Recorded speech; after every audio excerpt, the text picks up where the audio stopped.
para desmentir cada una de esas falsedades con las que las AFP quieren seguir haciéndose del dinero, de las pensiones de cada chileno y chilena y de cada persona que vive en este país y cotiza, ¿verdad?, todos los meses, o aquellos que ni siquiera cotizamos, sino que el Estado nos retira de nuestro servicio de impuestos internos, como nos pasa a nosotros con Rodrigo, que siempre estamos reclamándonos, porque, oye, que te juro, a mí me da mucha rabia que me saquen, a veces me sacan 2 veces la plata, yo te juro que no llego ni siquiera lo entiendo claro. bien. ¿Cuántos Ya. no tuvimos devolución por culpa del préstamo solidario? No, tuve que pagar como 500, como 600 lucas más encima por culpa de ese famoso crédito que al final nunca sirvió, nunca funcionó como dijeron que iba a funcionar. Luis, querido, muchas gracias por estar aquí esta mañana comentando todos los temas que tenemos. Hassan también se tiene que ir a hacer clases, por supuesto, sí. Pero antes de que ustedes se vayan... Se va a la escuela de guerrillas.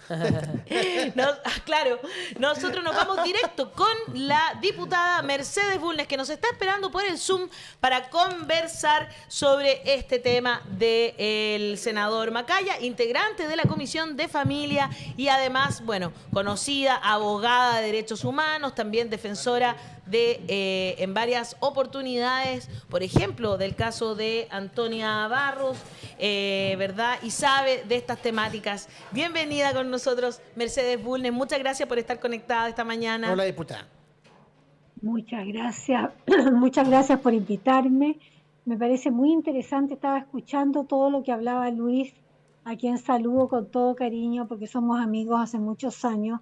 Y es un gran luchador social que ha llevado adelante una campaña que me parece fundamental, que es el tema de aclarar qué es lo que pasa con las pensiones en Chile y una tremenda injusticia, que es lo que se ha cometido en esta materia y que viene, digamos, del plan Piñera, José Piñera, en el año 81, que se engañó a la gente derechamente.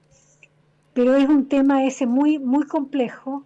Y él lo explicó de muy buena manera, así que me parece muy interesante todo lo que escuché y le agradezco a Luis y lo saludo con todo cariño y le pido que me siga mandando sus artículos porque los leo con mucho cuidado cada vez que me los manda. Muy bien, Luis, de todas maneras ya se retiró acá del pero estudio. Estaba viendo, sí, ahí está, estaba viendo. No, que se devuelva Lucho. Lucho, venga un segundo. Venga acá para que le responda. Para que le responda al tiro a la diputada. Eso. Sí, hola Mercedes, ¿cómo estás? Un gusto saludarte, no alcanzo a verte ahí. Un gusto saludarte, Mercedes. Luchando contra la enfermedad que esperamos que no nos derrote. Así es, un abrazo a Roberto también y un gran beso para ti, compañera querida. Mercedes, sigue luchando. Un abrazo. Muchas gracias. Y tú también, Lucho, por favor. Qué lindo, me encanta ver 2 luchadores, desde cada uno desde su vereda, pero sí, como bien acaba de decir Luis, ¿no? Uno se puede unir en las luchas y las luchas se pueden unir. Y hoy día estamos unidos, ¿no es cierto?, para terminar con tanta injusticia que hay en este país. Es que hay mínimos comunes y uno de los mínimos comunes que nos debiera abrigar a todos, ¿cierto?, es la defensa de las niñeces, la defensa de la justicia equilibrada, con un piso mínimo donde hayan garantías de que todos tengan el mismo trato. Y ahí, diputada, yo le quiero preguntar de inmediato, porque ya en el día de hoy, usted se debe haber enterado, han habido varios hechos. Por un lado, hay personeros ya de la derecha que se han ido descolgando de la actuación pública de Javier Macaya en defensa de su padre como senador, ¿cierto? Porque en el fondo lo que yo percibo es que él, aprovechándose de ese carácter público que tiene su cargo, ha hecho juicios que van más allá de una simple opinión, porque él no es un ciudadano común, es un senador. Él propio reconoció de que cuestionar detalles del proceso fue un error, pero hemos vivido una serie de situaciones que yo creo que han desprestigiado la política en el último tiempo, y me gustaría conocer su opinión sobre la actuación de Javier Macaya en concreto, en base a su experiencia en la defensa de personas abusadas. Mira, primero que nada tú dijiste algo que con lo que disiento, dijiste puede, que podemos, no podemos, debemos. Y hay una diferencia entre poder y deber que uno no puede soslayar. Estamos obligados a ponernos de acuerdo sobre algunas cuestiones mínimas. Y una cuestión mínima es la igualdad ante la ley. es absolutamente mínima. Si no somos todos iguales ante la ley, estamos en un mundo en que no podemos avanzar, porque no podemos aprovecharnos de nuestra situación social, económica o de cualquier naturaleza o política para tener beneficios que otros no tengan. Por ejemplo, hoy día leía que en Linares un hombre de 74 años, o sea, una edad parecida a la de Eduardo Macaya, fue condenado a 17 años de cárcel por abuso sexual contra 2 menores. 17 años. Y en el caso de Eduardo Macaya se le condenó a 6 años. Ahora, ciertamente la ley se mueve en un rango que va de tal pena a tal pena y los jueces tienen libertad para aplicar la pena tomando el juego de las atenuantes, de las agravantes, de las circunstancias personales de las personas. Pero en el caso de Eduardo Macaya hay una situación que es muy compleja y es el hecho de que se le ha otorgado libertad, digamos no libertad, se le ha otorgado prisión, digamos arresto domiciliario total con una fianza que verdaderamente muy pocas personas en Chile pueden pagar. En circunstancias que está condenado. Por cierto, la condena no está ejecutoriada. Tenemos claro que hay recursos, que pueden pasar cosas, que puede ser que se estime que hay alguna nulidad y puede haber un nuevo juicio.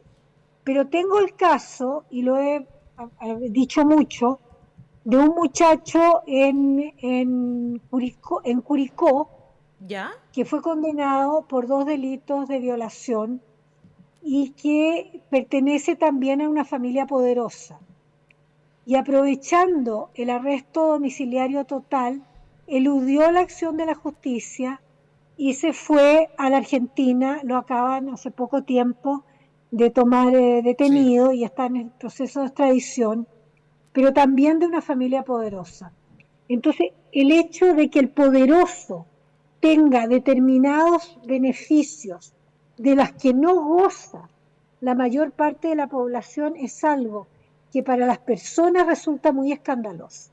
Exacto.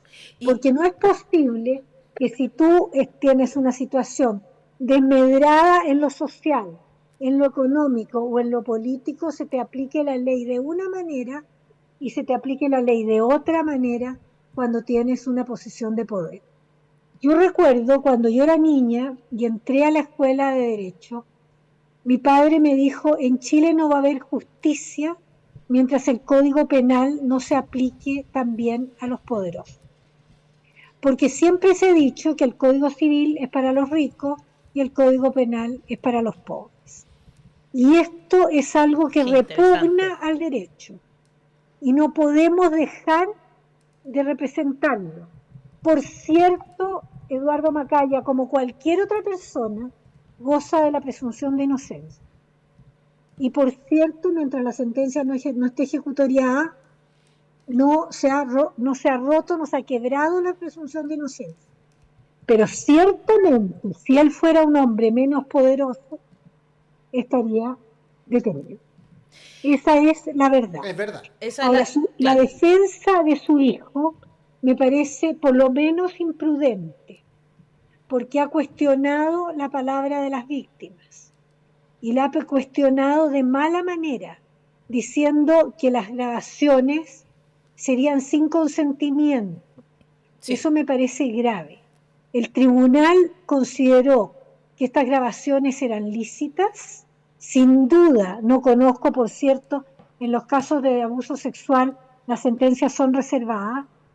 No conozco el razonamiento de los jueces, pero sin duda cuando se valoró esa prueba, se valoró con arreglo a derecho, porque sin duda tuvo una buena defensa, no me cabe la menor duda que la tuvo, como como el fiscal presentó sus pruebas y los querellantes presentaron sus pruebas. Entonces no se puede defender usando el poder político de un hombre que sin duda tiene poder político como presidente de la UDI, pero además tiene poder económico porque San Fernando, los Macayas son poderosos en San Fernando, no son cualquier cosa. Claro, no es solo poder Entonces, político y económico, sino además poder fáctico, ¿no, diputada? yo creo que siempre el poder político y el poder económico está de la mano con el poder fáctico.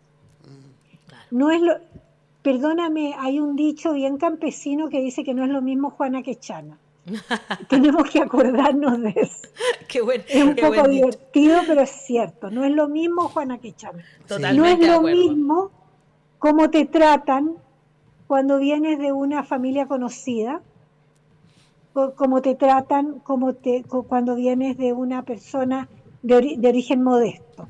Y en ese Diputada, sentido voy a decir algo que no tiene nada que ver con esto. sí, Todo el mundo sabe que estoy sufriendo un cáncer que es complejo y que me estoy atendiendo en el sistema público.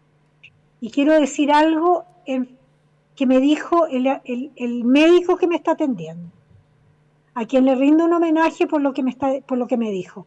Me dijo, no me importa nada que usted sea diputada, no me importa nada que usted sea de una familia conocida.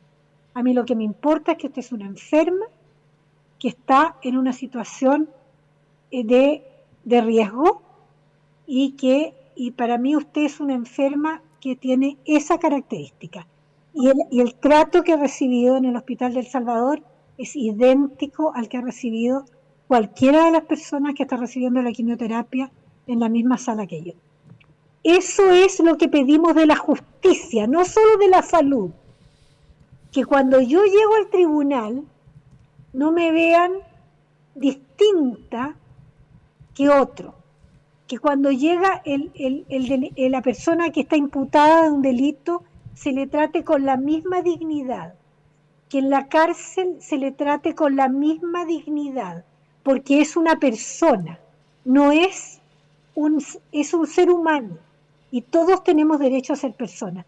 Yo creo que en el tema de Eduardo Macaya, como en el tema del joven O'Ryan Soler en Curicó, o el tema del condenado en Linares, o el tema de Pradenas en Temuco, lo que tenemos que ver es que reciban el mismo trato, que se les juzgue con arreglo a la ley y se aplique la ley, no porque es pobre, no porque es rico, no porque es rubio, no porque es negro. claro. Esté ahí y se le trate, sea boliviano, venezolano, chileno, colombiano, se le trate con la misma justicia. Diputada, Eso es lo que pedimos. por supuesto que entendemos que eso sería lo ideal. Quiero avisarle además que tenemos algunos problemas con su internet, pero lo estamos escuchando perfecto. Así que colocamos su foto. Entonces pusimos su foto porque habíamos quedado con la imagen pegada. Y así que pusimos su foto, pero la escuchamos de muy buena manera, entonces eso es lo importante, el contenido de lo que estamos conversando en este momento. Así que eso quería avisarle. Y por otro lado, hacerle una pregunta, porque yo entiendo que lo ideal, claro, es que exista este trato igual ante la ley. Pero eso no es lo que estamos viendo, no es lo que sucede. Y dentro de todas las cosas que se han filtrado, hay una información que nos ha parecido que, al menos a mí me parece que es gravísima, que tiene que ver con esta situación de que el papá del senador Macaya, cuando llega, Eduardo Macaya, cuando llega al centro penitenciario, es recibido de una manera muy distinta a la que es recibido cualquier persona. Llega en su propia camioneta, lo atiende no sé cómo se llama, el jefe ahí de gendarmería, ¿verdad? El alcaide. El alcaide de la prisión de Rancagua, lo llevan a el centro de salud, donde además se atienden habitualmente mujeres, y queda en esta situación completamente distinta que los demás internos. ¿Qué le parece a usted eso? Y si le parece que eso es un privilegio que no tiene cualquiera. Eso es exactamente lo que estoy diciendo. Eso es exactamente lo que estoy diciendo. Si no somos iguales, si no te recibimos el mismo trato, si yo ingreso como imputada o como detenida a un penal, naturalmente me van a revisar me van a tocar para ver que no lleve elementos distintos. Me van a mandar, si es la primera vez, a una galería probablemente de primerizos, pero no me van a llevar al hospital penitenciario, salvo que tenga una enfermedad comprobada en que tengo que tener por alguna razón un internamiento. Claro. Pero en la cárcel de Talca, el año pasado, cuando fui a hacer una fiscalización acompañada del fiscal judicial, vi a un hombre que tenía las 2 piernas cortadas. Wow. Y que estaba en una habitación en que no podía entrar al baño, Chuta. en silla de ruedas, con las piernas cortadas, y no estaban en el hospital penitenciario. Estaba recibiendo un trato completamente indigno, no podía siquiera ducharse, porque no podía entrar a una ducha que no existía. Claro. Entonces, eso, ¿por qué? Él es menos hombre. Recuerdo hace muchos años haber conversado con David Weitelman, que fue una persona que tuvo mucha importancia en la reforma agraria. Perfecto. Y estaba trabajando con él en unas traducciones y yo estaba colaborando. Uh-huh. Y hablaba sobre cómo se trata la manera como se hablaba de los campesinos. Y decía, los tratan de hombrecito. ¿Es un medio hombre o un hombre chiquitito? Claro. Me impresionó tanto, mira, esto puede ser 45 años, nunca me he olvidado. Cuando tú hablas del hombrecito o de la mujercita, ¿es un medio hombre o un hombre chico? ¿Es una media mujer o una mujer chiquitita? Entonces, si no vemos al otro como idéntico, en igualdad y derechos, si la igualdad ante la ley no la vivimos desde la justicia, desde la salud, desde la educación, desde las pensiones, entonces, ¿en qué mundo estamos construyendo? Es una cosa que a mí me duele todos los días. Y yo creo que como país, diputada, está doliéndonos más, porque estos casos que tienen esta connotación pública, ¿verdad?, nos generan una preocupación a todas y a todos, y al final se transforman en esa sensación que usted está describiendo de tan buena manera, se empieza a generalizar. Y eso no es bueno para nadie, no es bueno para la democracia, no es bueno para las instituciones que necesitan legitimidad para poder seguir funcionando. Estamos en esta encrucijada que es muy difícil y por eso que queremos conversar con usted para poder ver hacia dónde podemos ir para que esto se empiece a equiparar de alguna forma y no sintamos esto como sociedad. Voy a leer algunos comentarios.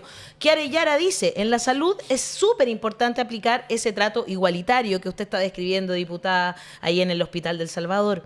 David Luarte dice, grande compañera Mercedes. Eduardo del Cabezas, esto de la fianza es como lo de los gringos. Tienes dinero, la puedes pagar, es aberrante. Dice, el discurso de que todos somos iguales suena muy lindo en el papel, pero la realidad es otra. Qué pena. Rodolfo Quiño dice, el Poder Judicial no debe ser nombrado, sino elegido democráticamente. Alicia Isabel Acuña Galleguillos, cultura latifundista típica de la derecha.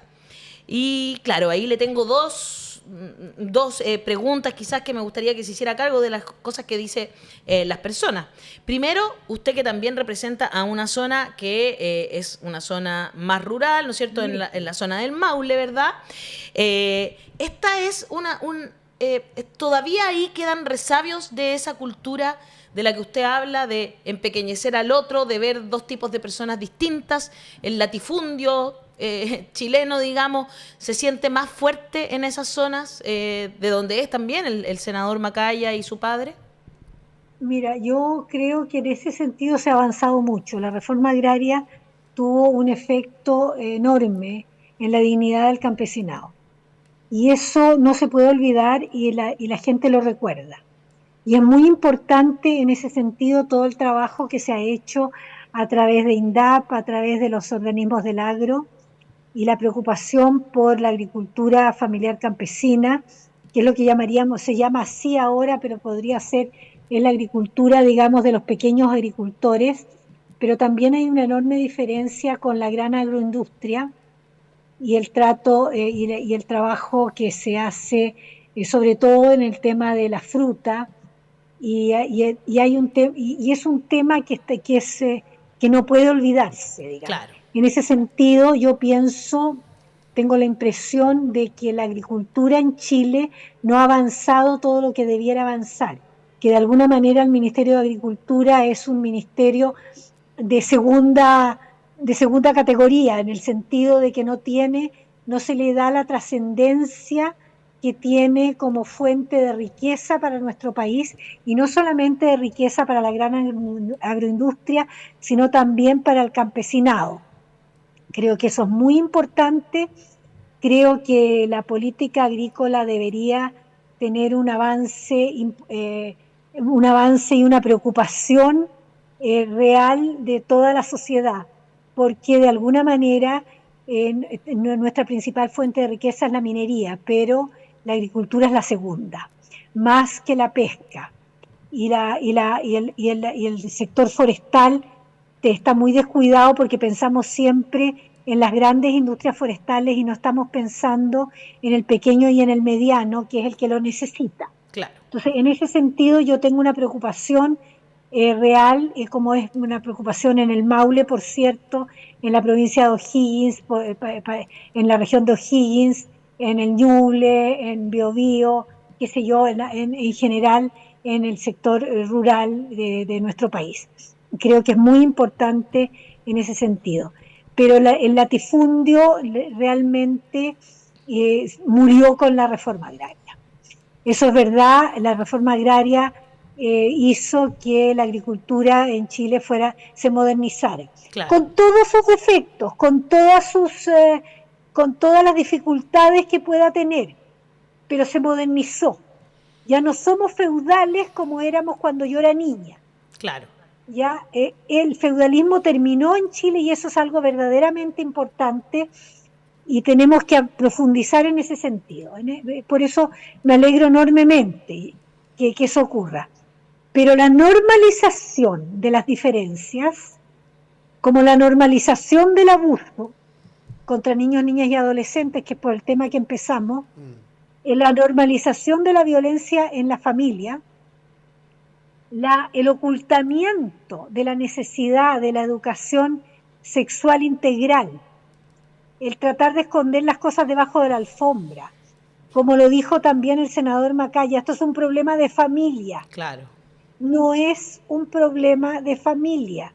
El abuso sexual no es un problema de familia, es un problema social, porque destruye la sociedad, destruye a los niños, destruye a los adultos y deja una huella que no se termina, que se reproduce y que es muy grave.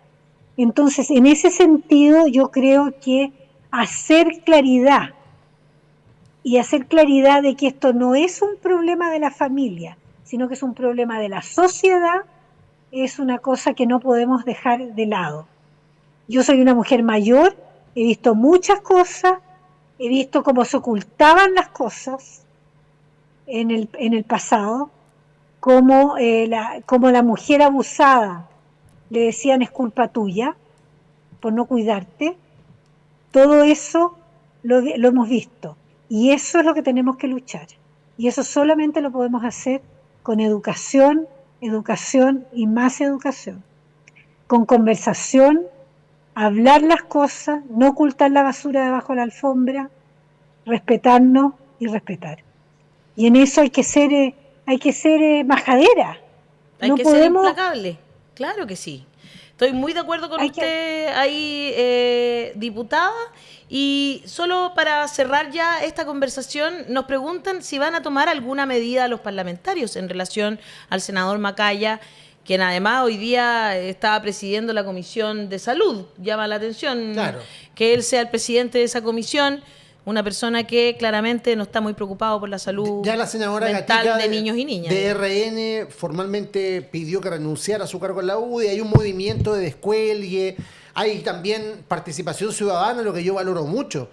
Ayer veíamos a las mujeres fundamentalmente afuera de la sede de la UDI. Hoy día, por lo menos conozco 3, a las 5 de la tarde, afuera de los tribunales de justicia en Concepción. 12:30 está ocurriendo ahora en Antofagasta, fuera de la Plaza Colón, en San Fernando, en la calle Manuel Rodrigo, hoy día a las 6 de la tarde. Por lo tanto, esto ha tocado una fibra. Por supuesto. Una fibra de la gente, incluso de manera transversal. Hay gente de derecha que está muy molesto con esta injusticia, con este trato desigual que estamos viendo, y por lo tanto a lo mejor ahí hay una posibilidad de cambio que también puedan tomar los parlamentarios para acometer acciones concretas. Exactamente. Mira, esto es un problema de la UDI, ¿no? Los parlamentarios de otras fuerzas pueden manifestar su opinión, pero esta es una decisión que tiene que tomar la UDI. En ese sentido valoro las palabras de la alcaldesa Matei, por ejemplo. Incluso lo que ha manifestado Marcela Cubillas, con quien no estoy de acuerdo en nada, pero se manifestó con bastante claridad. Yo creo que no solamente las mujeres, también los hombres, porque el problema del abuso contra niños, niñas y adolescentes no es un problema de las mujeres, ni es un problema de los niños, niñas y adolescentes. Es un problema de la sociedad que nos interpela a todos y en el que todos tenemos que hacernos responsables, porque si no estamos arriesgando demasiado para el futuro de nuestro país, para el futuro de nuestros niños, para el futuro de nuestras familias, en definitiva. Porque no es un tema banal, no es un tema que podamos resolver en una conversación a la hora de almuerzo o a la hora de comida en la casa. Oye, mijita, esto no se hace. Claro. No es eso. Esto tenemos que hablarlo con palabras abiertas, no usando medias palabras, no usando maneras de decir las cosas como para disimular, sino que hablar en castellano corriente. Decir, esto es intolerable siempre y en todo lugar. Permitir que te toquen, no puedes permitir que te toquen. Que te miren, no puedes permitir que te miren. No hay explicación posible para el abuso. Muy bien, muchas gracias. Entonces, diputada, podemos entender que la responsabilidad aquí estaría en la bancada de la UDI, entonces, y que por mientras, claro, los otros parlamentarios podrán hacer acciones que tengan más que ver con el resguardo de niñas y niños, quizás alguna modificación al Código Penal, pregunto, no sé. Hay una ley que está pendiente, un proyecto de ley que está pendiente, que yo copatrociné con la diputada Marcela Riquelme. ¿Ya? En el sentido de que no se pueda otorgar, que la medida cautelar necesaria en casos de abuso sea efectivamente la prisión preventiva. Perfecto. Muy bien. Pero eso va a durar, su tramitación va a durar lo que dure, digamos. Y en el fondo... ¿Y no se le podría poner urgencia con esto que está pasando, diputada? ¿Usted no cree que está en el momento político para hacerlo? Pero eventualmente, yo creo que va a ser un proyecto bastante discutido. Ya. Lo que no puedo compartir, por ejemplo, es un artículo que leí respecto de una diputada social cristiana. No la voy a mencionar para no caer en alguna irregularidad, digamos, en que dice que esto es un problema de las familias. Yo creo que no es un problema de las familias. Por supuesto. Insisto, este es un problema de la sociedad. Absolutamente de acuerdo con eso, diputada, y por eso también lo estamos tratando el día de hoy aquí en el programa, lo estamos tratando aquí con usted, diputada, así que le agradecemos mucho haber estado conectada. El público le manda mucho cariño, mucho amor, mucha fuerza también para que siga con su proceso de salud, y sabemos que va a hacer todo lo posible para lograr que los niños y niñas estén protegidos en este país. Un abrazo enorme para usted, diputada. Muchas gracias. Siga cuidándose. Muchas gracias y sigan luchando, porque la voz de los que sobran es fundamental. Porque en Chile no nos sobra nadie. Muchas gracias, diputada. La queremos mucho. Un abrazo enorme. Que esté muy bien. Chao, chao. Pura buena vibra para la diputada para que salga. ¿Aún no eres parte de la comunidad de La Voz de los que Sobran? Suscríbete a nuestro canal de YouTube y no te pierdas todos los días de lunes a viernes el matinal de La Voz de los que Sobran. Disfruta de contenido exclusivo, entrevistas y mucho más. Apoya al periodismo independiente, dale like, suscríbete y activa la campanita. Participa en nuestras transmisiones en vivo y comenta. Podrás revisar los momentos destacados